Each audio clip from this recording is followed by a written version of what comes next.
C. Agama Yahudi. Yahudi adalah agama monoteis yang khusus berlaku hanya bagi keturunan kaum atau bangsa Yahudi. Yahudi termasuk ke dalam agama Abrahamik yang tertua dan sudah berusia lebih dari 4.000 tahun. Karena sifatnya yang tertutup, maka agama Yahudi hanya memiliki sedikit penganut saja. Pengikut Yahudi di dunia tidak lebih dari 0,2% saja atau sekitar 14 juta orang saja, di mana komunitas Yahudi terbesar berada di Amerika Serikat sebanyak 6.586.065 orang dan di Israel sebanyak 5.907.500 orang.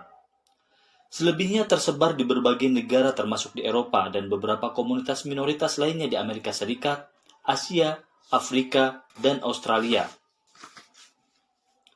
Meskipun bukan termasuk ke dalam kelompok agama besar dunia, tapi Yahudi kami masukkan di sini karena Yahudi merupakan akar dari dua agama besar dunia, yaitu Islam dan Kristen.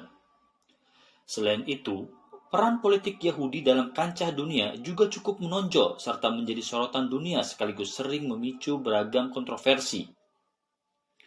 Kata Yahudi diambil dari bahasa Ibrani, Yehuda, yang merupakan nama dari salah satu marga dari 12 leluhur suku Israel yang paling banyak keturunannya. Israel sendiri adalah nama lain dari Yakub, yang merupakan ayah dari 12 anak yang kelak akan menurunkan ke-12 suku Israel yang kemudian akan berkembang biak menjadi jutaan orang di seluruh dunia. Abraham, yang juga merupakan bapa iman dari agama Yahudi, Nasrani, dan Islam, bahwa dia dan keturunannya akan diberi rahmat apabila mereka selalu beriman kepada Tuhan. Perjanjian ini kemudian diulangi oleh Ishak, anak Abraham dari Sarah yang kelak akan dianggap juga sebagai leluhur Yesus. Dan Yakub, anak Ishak dan cucu Abraham, leluhur bagi 12 suku Israel. Dan karena Ishak dan Yakub menurunkan bangsa Yahudi, maka mereka meyakini bahwa merekalah bangsa yang terpilih. Umat Yahudi dipilih untuk melaksanakan tugas-tugas dan tanggung jawab khusus, seperti mewujudkan masyarakat yang adil dan makmur dan beriman kepada Tuhan. Sebagai balasannya, mereka akan menerima cinta serta perlindungan Tuhan. Tuhan kemudian menganugerahkan mereka 10 perintah Allah melalui pemimpin mereka, yaitu Musa. Abraham juga memiliki keturunan lain dari hamba sahayanya yang bernama Hagar dan Hajar, yaitu Ismail atau Ismail yang kelak akan menjadi leluhur Nabi Muhammad SAW, pendiri agama Islam di Jazirah Arabia. Dengan demikian, sesungguhnya agama Yahudi, Nasrani, dan Islam mempunyai akar teologis yang sama yang berasal dari iman Abraham atau Ibrahim yang menganut monoteisme. Juga bisa dikatakan bahwa konflik panjang yang terjadi selama lebih dari 2000 tahun antara kaum penganut agama Yahudi, Nasrani, dan Islam sebenarnya tidak lebih dari sebuah perang saudara karena ketiga umat agama tersebut sebenarnya memiliki leluhur iman yang sama, yaitu Abraham atau Ibrahim. Kaum Yahudi percaya dengan adanya Tuhan yang Maha Esa yang merupakan Tuhannya kaum Israel yang sudah memberikan perjanjian kepada leluhur mereka Abraham. Tuhan adalah pencipta dunia yang menyelamatkan bangsa Israel dari penindasan di Mesir dan telah menurunkan undang-undang berupa kitab suci Taurat atau Taurat kepada mereka dan memilih mereka sebagai cahaya kepada manusia sedunia. Kaum Yahudi menjalankan ibadatnya setiap hari, terutama pada hari Sabtu, yang merupakan hari utama yang biasa disebut sebagai hari Sabat. Antara Jumat sore sampai Sabtu sore, mereka akan menyalakan lilin dan meminum anggur serta roti yang telah diberkati.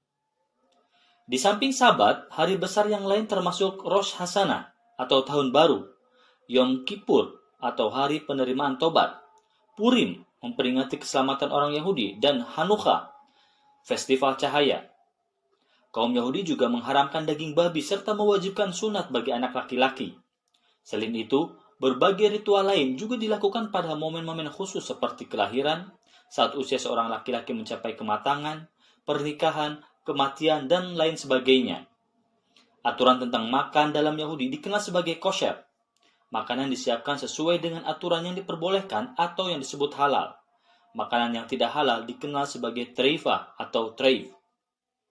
Adapun tentang ibadah kaum Yahudi dinamakan dinamakan sinagog, sedangkan pemuka agama Yahudi disebut dengan nama rabi. Selain itu, masih ada berbagai posisi yang memiliki peran agama secara khusus seperti Dayan, Mohel, Shochet, Sofer, Rosh Yeshiva, dan Masgiah. Dasar hukum dan tradisi Yahudi adalah Taurat. Menurut tradisi para rabi ada 613 perintah dalam Taurat. Beberapa undang-undang tersebut diarahkan hanya untuk laki-laki atau perempuan.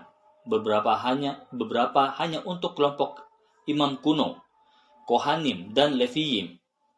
Dan sebagian lagi hanya untuk petani di tanah Israel. Banyak peraturan yang hanya berlaku ketika Bait Allah di Yerusalem masih ada, dan di antara 613 perintah tersebut, kurang dari 300 perintah saja yang masih berlaku hingga saat ini. Menurut tradisi para rabi, semua interpretasi yang valid dari Taurat yang diturunkan kepada Musa di Gunung Sinai adalah dalam bentuk lisan, dan diturunkan secara turun-temurun dari guru kepada murid. Kitab suci kaum Yahudi disebut Tanakh, dan terdiri dari 24 buku yang dihimpun dari 3 kumpulan, yaitu Torah atau Taurat, Nevi'im, dan Ketubim. Selain itu, terdapat juga Talmud yang merupakan terjemahan serta komentar mengenai Torah dari para rabi dan cendekiawan Yahudi. Ada juga Mishnah dan Halakha, Gemara, Midrash, dan Agada. Saat ini, gerakan-gerakan keagamaan Yahudi yang terbesar adalah Yahudi Ortodoks, Yudaisme konservatif, dan reformasi Yudaisme. Sumber utama yang menjadi perbedaan di antara kelompok-kelompok ini adalah dalam hal pendekatan mereka untuk hukum Yahudi, sikap terhadap otoritas dan tradisi para rabi, serta sikap mereka dalam hal pendirian negara Israel. Yahudi di Indonesia. Karena Yahudi adalah agama yang eksklusif dan hanya dianut oleh keturunan dari suku Yahudi saja, maka jumlah penganut agama ini pun terbilang amat sangat kecil di Indonesia. Kaum Yahudi yang ada di Indonesia berasal dari penjelajah Eropa yang berdarah Yahudi. Pada tahun 1859, Jacob Shafir adalah orang pertama yang menulis mengenai komunitas Yahudi yang ada di Hindia Belanda. Menurutnya, ada sekitar 20 keluarga Yahudi di Batavia dan di Semarang. Kebanyakan dari mereka adalah Yahudi Belanda yang bekerja sebagai pedagang atau bekerja pada hal yang berhubungan dengan rezim kolonial Belanda. Pada saat Perang Dunia, jumlah kaum Yahudi di Hindia Belanda diperkirakan sekitar 2.000 jiwa. Di masa pemerintahan Belanda, agama Yahudi diakui sebagai salah satu agama resmi. Setelah masa kemerdekaan, Presiden Soekarno melalui Surat Keputusan Menteri Agraria tahun 1961 juga mengakui agama Israelit. Pada akhir tahun 1960-an, menurut Kongres Yahudi Sedunia, populasi Yahudi di Indonesia diperkirakan 20 orang dengan etnis Yahudi yang masih asli yang tinggal di Surabaya dan Jakarta. Nenek moyang mereka adalah imigran Yahudi asal Yaman, Irak, Mesir, Iran, India, Inggris, Belanda, Jerman, Austria, Portugis, Spanyol, dan Eropa Timur. Selain itu, terdapat juga 500 orang keturunan Yahudi asal Belanda, Jerman, dan El Salvador yang tinggal di Manado dan Tornado, yang mendapatkan jaminan kebebasan beribadah oleh Pemprov Sulawesi Utara dan diizinkan mendirikan sebuah sinagoga dan tugu berbentuk menorah. Terdapat pula sejumlah kecil komunitas Yahudi ekspatriat di Bali. Sebagai kaum minoritas, kaum Yahudi sering mendapat perlakuan diskriminatif oleh pemerintah maupun oleh masyarakat. Dan karena agama Yahudi belum boleh dicantumkan dalam KTP oleh pemerintah Indonesia, maka penganut Yahudi dalam KTP untuk pengisian kolom agama digolongkan ke dalam kepercayaan terhadap Tuhan Yang Maha Esa. Beberapa konflik sosial dengan kaum Yahudi di Indonesia pernah terjadi meskipun bisa dibilang sangat jarang. Di antaranya adalah kasus tawuran massal antara komunitas Arab dengan kaum Yahudi di daerah Pasar Besar, Surabaya pada tahun 70-an. Pernah juga terjadi amuk massa, perusakan dan pengibaran bendera Palestina pada awal tahun 2009 di sebuah sinagoga di Jalan Kayun nomor 2 Surabaya yang dipicu oleh kebrutalan Israel di Gaza.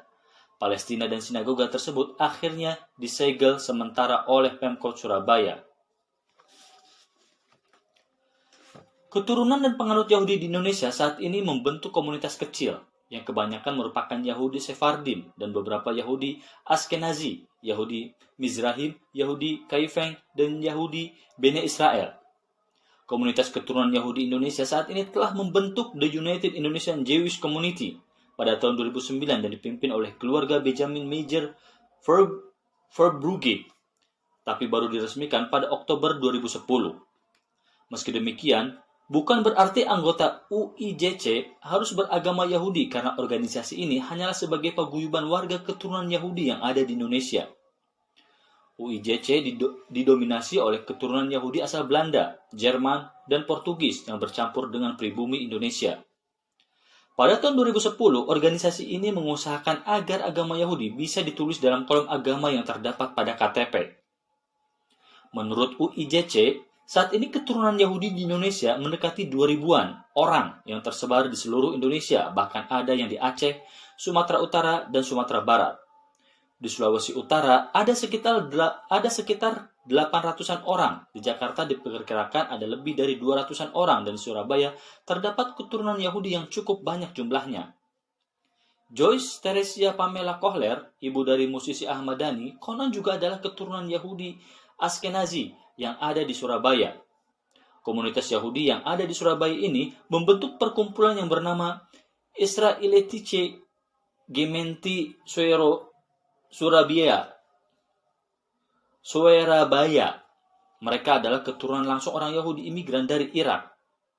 Perawakan mereka khas Yahudi dan masih menggunakan nama-nama Ibrani. Mereka memiliki bangunan sinagoga di atas tanah milik Eigendom Verponding yang dibangun oleh Joseph Ezra Isaac Nassim pada tahun 1948 yang kemudian diurus oleh keluarga Sayers. Sejarah Nabi Musa. Kisah mengenai Nabi Musa bisa kita jumpai dalam Al-Quran dan Injil. Namanya disebutkan sebanyak 873 kali. 873 kali di Injil dan 136 kali di dalam Al-Quran. Nama Musa seringkali dianggap sebagai nabi dan pemimpin bagi kaum Yahudi karena dialah yang memimpin perjalanan panjang kaum Yahudi keluar dari Mesir menuju tanah perjanjian Kan'an. Kisah bermukimnya kaum Yahudi di negeri Mesir sebenarnya bermula dari zaman Nabi Yusuf. Saat Nabi Yusuf berhasil menjadi pembesar di negeri Mesir, ia mengundang orang tua dan ke-11 saudaranya untuk tinggal di negeri itu. Ayah Nabi Yusuf adalah Nabi Yakub dan kadang disebut juga sebagai Israel. Oleh karena itu, keturunannya kemudian disebut sebagai Bani Israel atau keturunan Israel. Ke-12 anak Yakub inilah yang kemudian hari berkembang menjadi 12 suku Bani Israel. Pada saat Nabi Musa lahir, Bani Israel telah berkembang menjadi ribuan orang. Kaum Yahudi di Mesir ini seringkali dianggap memiliki derajat terendah dan dipekerjakan sebagai budak di negeri piramid itu. Fir'aun dan Raja Mesir saat itu yang berkuasa adalah Ramses I. Ahli nujum istana meramalkan bahwa kelak tahta Mesir akan digulingkan oleh anak keturunan Bani Israel. Mendengar ramalan ini, Fir'aun kemudian memerintahkan pembunuhan secara besar-besaran kepada bayi yang baru lahir yang berasal dari kalangan bangsa Yahudi.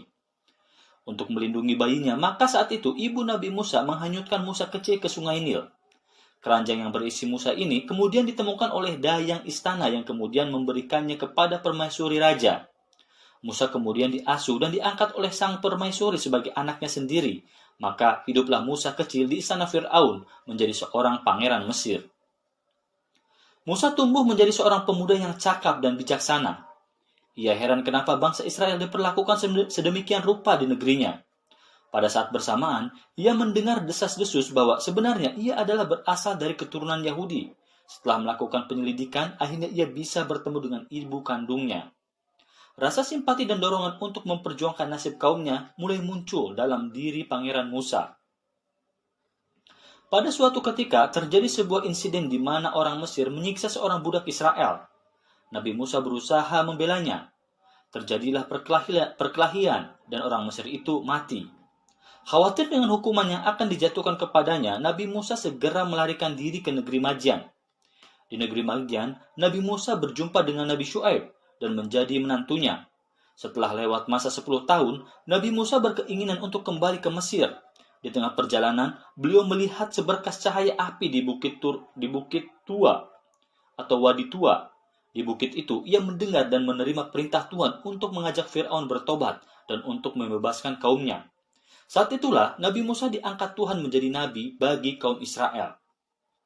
Maka kembalilah Musa ke Mesir dengan membawa perintah Tuhannya. Saat itu yang menjadi Fir'aun diperkirakan adalah Ramses II. Meski telah ditunjukkan berbagai mukjizat, tanda bahkan azab dari Tuhan, Fir'aun tetap tidak percaya. Setelah melalui masa perjuangan yang panjang, akhirnya Musa berhasil membawa dan memimpin ribuan kaumnya untuk pergi keluar dari Mesir kembali ke tanah nenek moyangnya. Fir'aun dan bala tentaranya pun berusaha mengejarnya. Saat sampai di Laut Tengah, atas izin Tuhan, laut terbelah sehingga Musa dan kaumnya berhasil menyeberanginya.